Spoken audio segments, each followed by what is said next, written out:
Ndinosiwa munonzwa mina mato, ndinosiwa munopindura kana muchikomborera vamwe, musandikanganwewo Mwari, musandikanganwewo Mwari, kana muchikomborera vamwe, musandikanganwewo Baba, kana muchisimudza vamwe, musandikanganwewo Mwari, kana muchivhurira vamwe.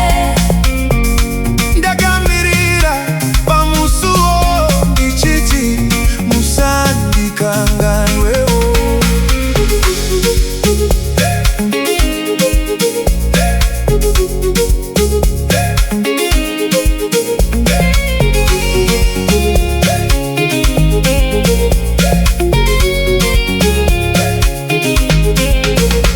Ndakaona muchiporesa vamwe, ndikati nguva yangu ichasvika.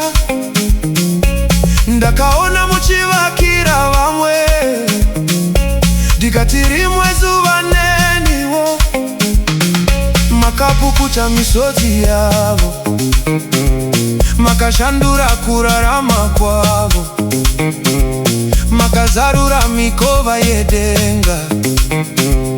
Baba neni musandifurawo, handina kurega kunamata, handina kupera tariro, ndichakamirira nguva yangu, meso angu kwamuri. Musandikanganwewo Mwari, kana muchikomborera vamwe, musandikanganwewo Baba, kana muchisimudza vamwe, musandikanganwewo Mwari, kana muchivhurira vamwe. Ndakamirira pamusuwo ndichichema musandikanganwewo.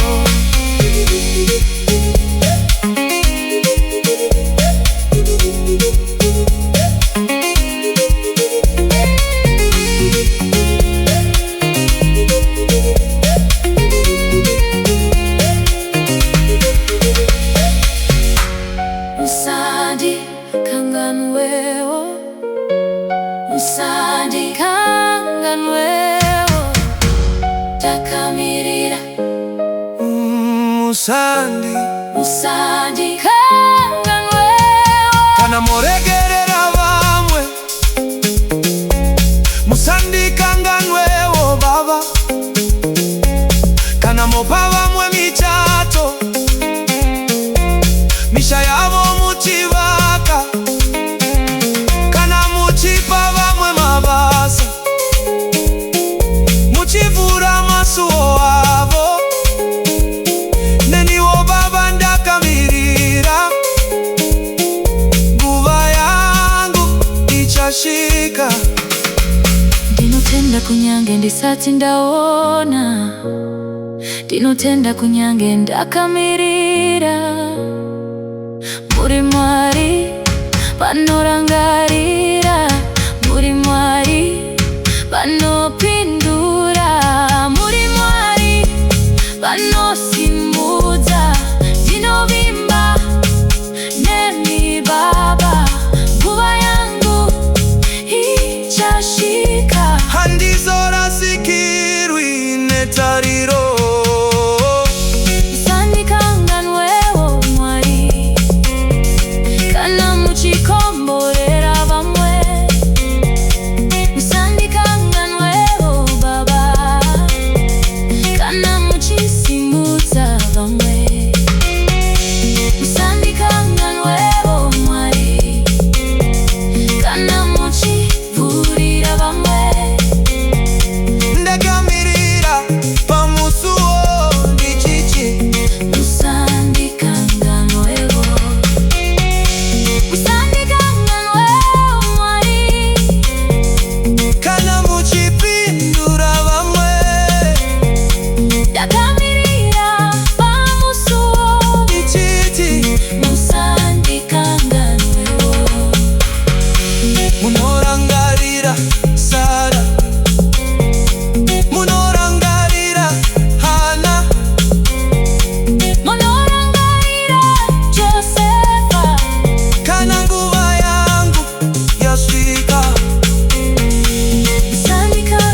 Wandika nganwe